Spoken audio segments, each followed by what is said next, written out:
ጎይታና ኢየሱስ ክርስቶስ እምባር ካብትን ሳኤኡ ድሕሪ 40 መዓልቲ ናብ ሰማያት እንታይ ገበረ አረገ እዚ ተስፋ ዝንመን እዩ ንነፍሱ ወከፍናዩ ቃል እግዚአብሔር ስንታይ ብል ድሕሪ ትንሳኤኡስ ጎይታናን መድኃኒናን ኢየሱስ ክርስቶስ እንታይ ብል ስልጣን ሰማይን ምድርን እንታይ ኮይንንሎ ተዋሂብኒ አሎ ይብል ታይ ማለት ይዳሞ ስልጣን ሰማይን ምድርን ተዋሂብኒ ክብል ኮለስ እንታይ ማለት እዩ አናስታስያ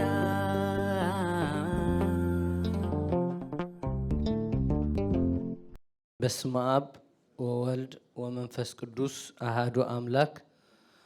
ስድራ እግዚአብሔር አምላኽና ዝፈትወኩምን ዘፍቅረኩምን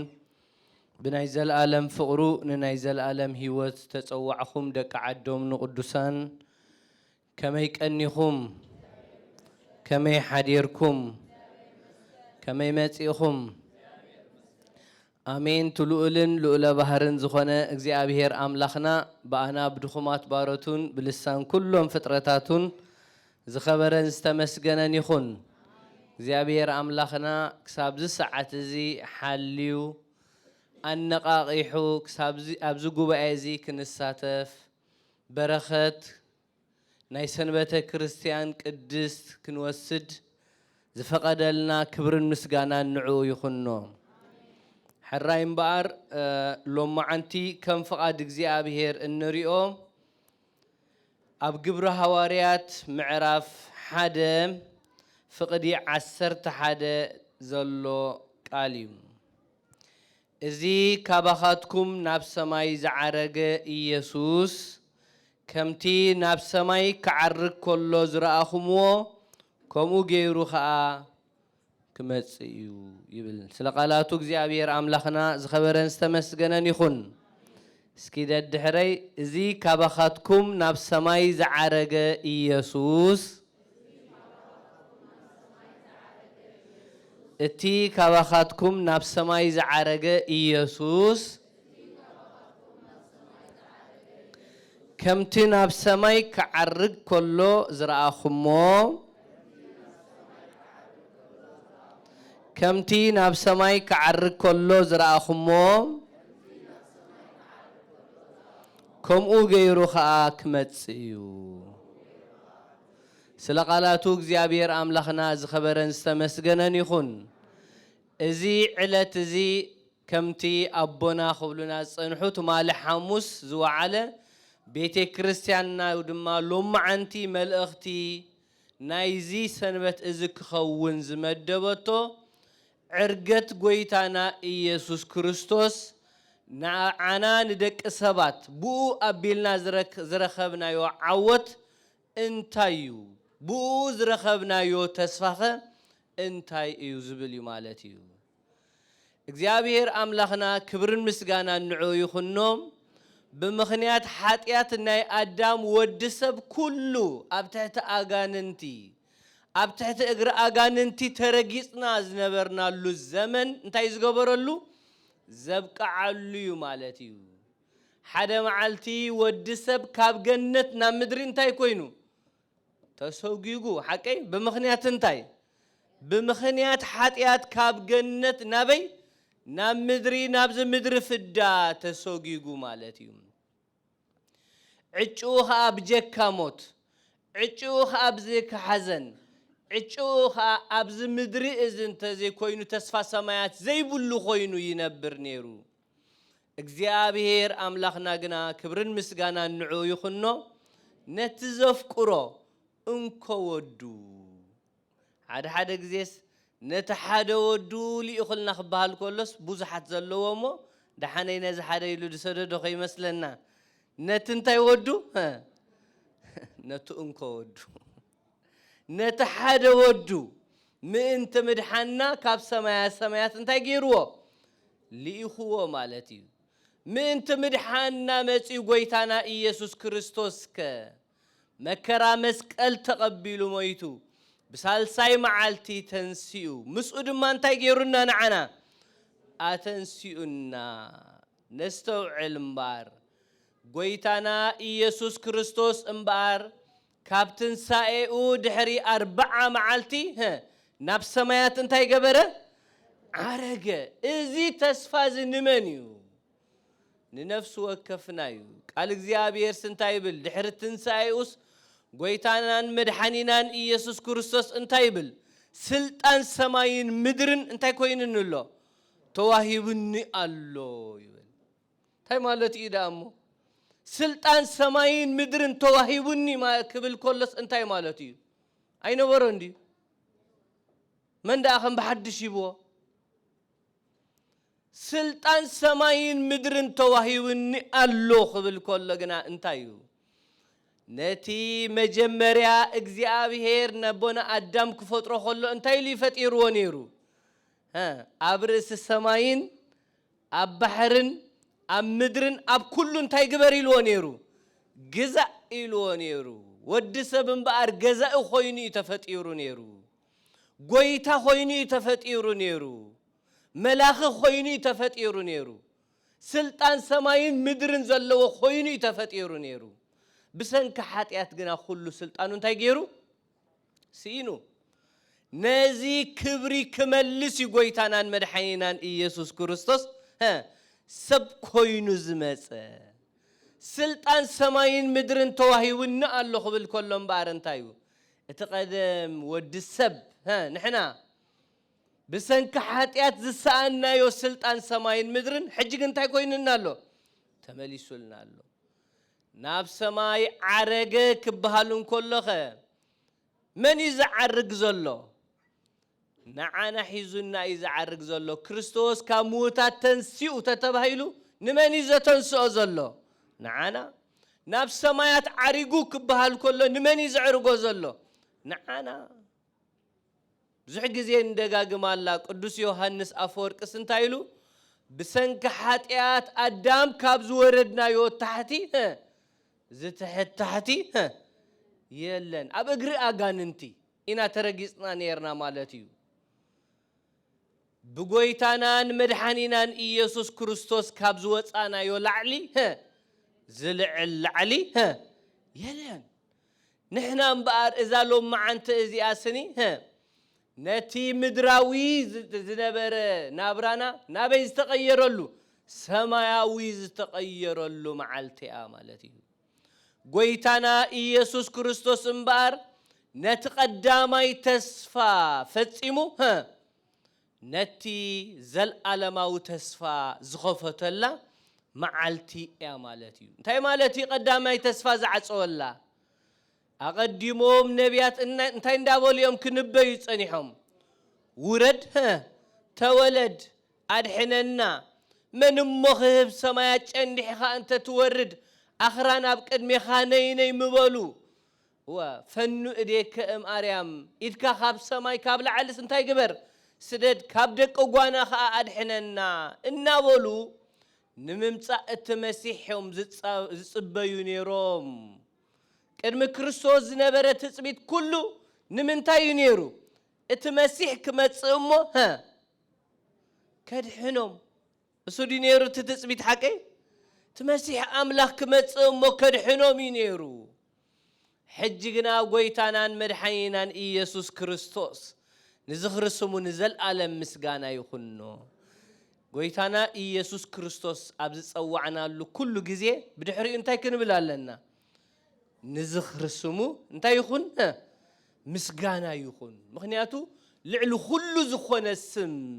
እዩ ጉባኤ ስም ጎይታና ኢየሱስ ክርስቶስ ብዝተደጋገመሉ መጠን ይባረኽ ሕማቕ መንፈስ እንተሎ ይግሰጽ ሕቶ ተሎ ይምለስ ሕንዝ ተሎ ይብተን ኃጢአት ተሎ ይሕደግ ብኡ ክንድሕን ዝግባአና ስም ኣብ ትሕቲ ሰማይ ንደቂ ሰብ ኣይተዋህበን ስለዚ ድሕነት ብሓደ ካልእ ከቶ የለን ንዝኽርስሙ ንዘለዓለም ምስጋና ይኹኖ ነስተውዕል እምበኣር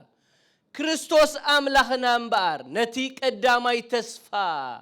ፈጺምዎ እቲ መድሓኒ መጺኡ ንዓና ኸ እንታይ ገይሩና ኣድሒኑና شعوقنا اتقداماي تسفى أبزف زازملو انتي توهيبو كلاي تسفى كمت كدحنا الناس بالقداماي تسفى مستودس كلاي تسفى إزي لومي أب قدمي عندهم نسماي كعرق كله زرعهم مس نسخة كمتيو كلاي تسفى دك سبات مبار ناي دك سب تسفى مني ناي كلنا تسفى مني كريستوسيو كبر نسمو يخون ناي كلنا تسفى قويتانا إيسوس كريستوسيو أبولي كيدان زنبورو تسفى مني نيرو التمسيح كمت كدحنوم إذا ما بحدش كيدان زلنا تسفانا مني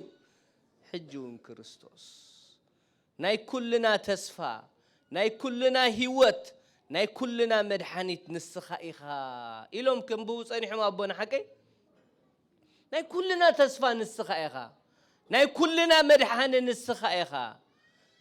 ناي كلنا هيوت نسخائخا كبر نسمو يخون إذا تسفى زقن تواهيونا اللو كمتسيو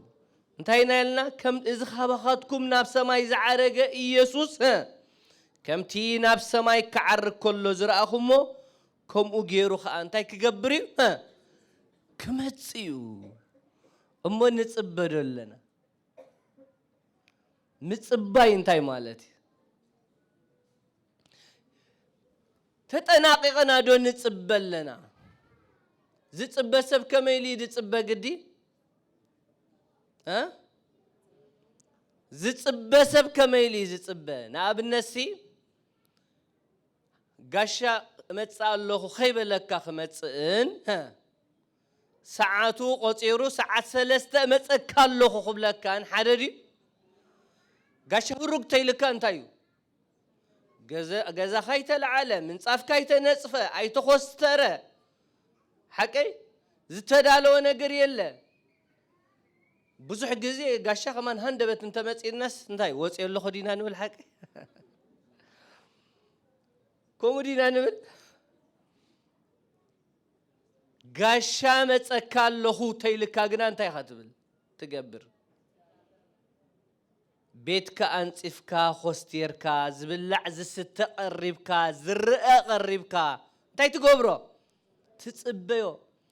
كريستوس أملاخنا دما كوبو كنتصبيو يدلينا كنتصبيو لنا اتي اتوم قويتوم كمتصئن كولوس نقيحوم زتصبيو أقلقلتي نساتوم انتي يميلو بصانيو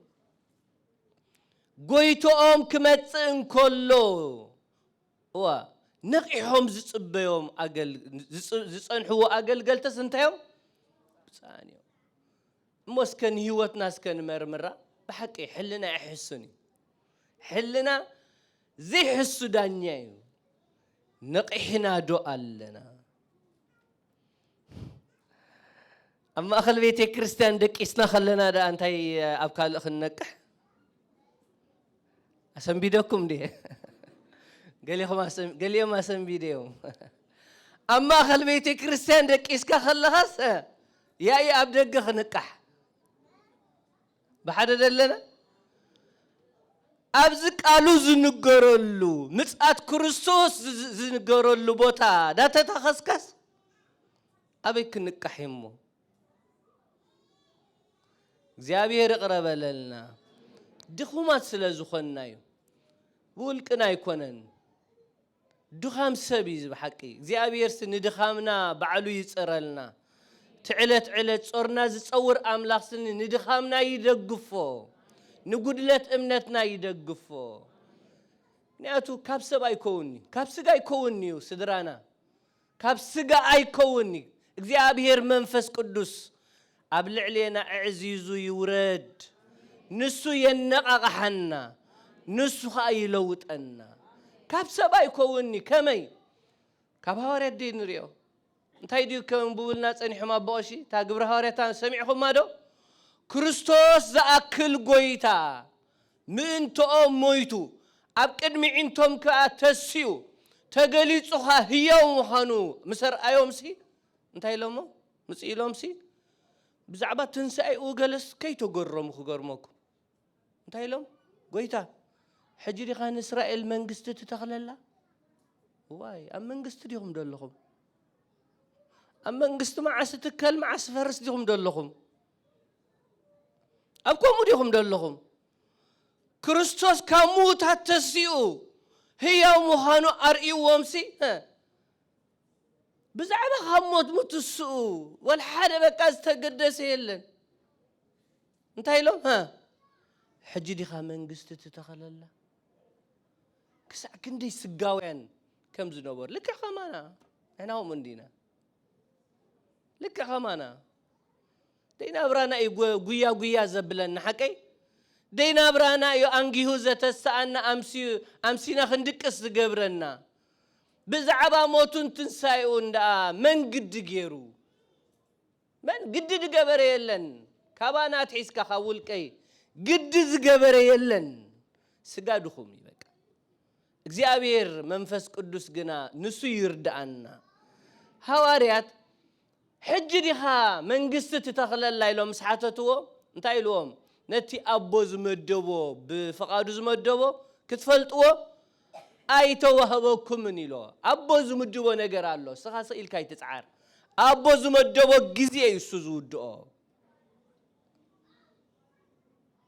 ሽዑ እንታይ ኢሉ ግን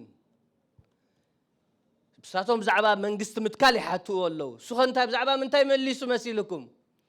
منفس قدوس نباخاتكم مسورة دقنا شو انتاي كتكوني خميلوهم نباخاتكم مسورة دقنا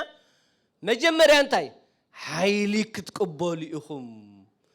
ازي افزيز دبلنا دلو ازي ادنزيز دبلنا زلو حما منفس انتاي كون كرحق حيل منفس قدوس كتقبلي اخم إلو حيل مستقبلكم كا شو منجست اليوم كتقول حيل تقبلوا اي كونن كاب يرساليم جميركم اب كل يهودا ملع علم تاي كتكوني اخم مسخا خرسمي كتكوني اخم إلو كقرمكم دحر عسرت معلت كابزيا حيلك ساعة تقبلوا قنا ابي صنحي إلوهم أب يرساليم صنحي لهم عسرت معلت بيرساليم مصنحس منفس قدوس نابهم وريدو إذا معاشي ختكل معاشي زي تكل كبلو دو علو نبرو إذا كواناس مني زعبي كبلو زو علو نبرو إذا أديهم ليهم نعي بيمان نعي كابت أقام شمني كبلو زو علو نبرس منفس قدوس نابهم ورد مسبلس تاي كوينهم قال أخوينهم هاري قدوس بيتروسي اتي نقويتاس نزا اي فولطوني اندابل برؤسو زمحلن زخعدن تايك قبر جميرو بتبعت مالتيو نحنا مسخاخر تنسائي قويتانا إيسوس كريستوس إنايلون بتبعت كسبكو 3000 زاخلو نفسات بحدا معالتك كأمنون كتمغن كيلوم كابي متي زحيلي كابي متي زحيلي كام منفس قدوس بقى حجو نسكي سدرانا حدا تسفى طراي زلنا نسو خامني منفس قدوس طراي بويتا نزفليتو انتايلو منفس دلو يلو منفس دلو سغاغنا انتايو سقا دخمي بقى أب سقا أين وكل أمننتنا أين وكل أب انتاينتنا أين وكل أم ملاسنا أين وكل أب بزح عامت أبيتي كريستيان زغطرنا يو أين وكل منفس قدوس حانت مع التنكف تبيلك هاقنا تصورونا يتخلنا منفس قدوس بزبصحك مع التقنا تلوت بقى يسو يغيرك كازخل بس مغنياتنا كل جزيس انتاينا كاب تصولت زيتو بكر حنتي تصولت اللاتنا فنو ጸጋ መንፈስ ቅዱስ ላዕሌነ ጸጋ መንፈስ ቅዱስ ካናባና እንታይ ግበር ለአኸልና ማለት እዩ እዚ መንፈስ ጥራይ ተስፋናሞ እግዚአብሔር ناي كلنا دخام ناي امنت زوجد بحق ان كريستوس كنريو نكريستوس كنصبيو كمتم نقيحوم زصبيو اغلغلت نقيحنا خنصبخا እግዚአብሔር አምላኽና ንመንፈስ ቅዱስ አብልዕሌና ዕዚዙ የፍስሶ ንዑኡ ዝቅበል ልቢ ክህልወና ድማ እግዚአብሔር ከዳልወና ናቱ ቅዱስ ፍቃድ ይኹነልና ቅድስት ድንግል ማርያም በማልዶታ ኩሎም መላእክት ነቢያት ሐዋርያት ጻድቃን ሰማዕታት በተራዳነቶም አይፈለይና ይትባረክ እግዚአብሔር አምላከ አበዊነ አናስታስያ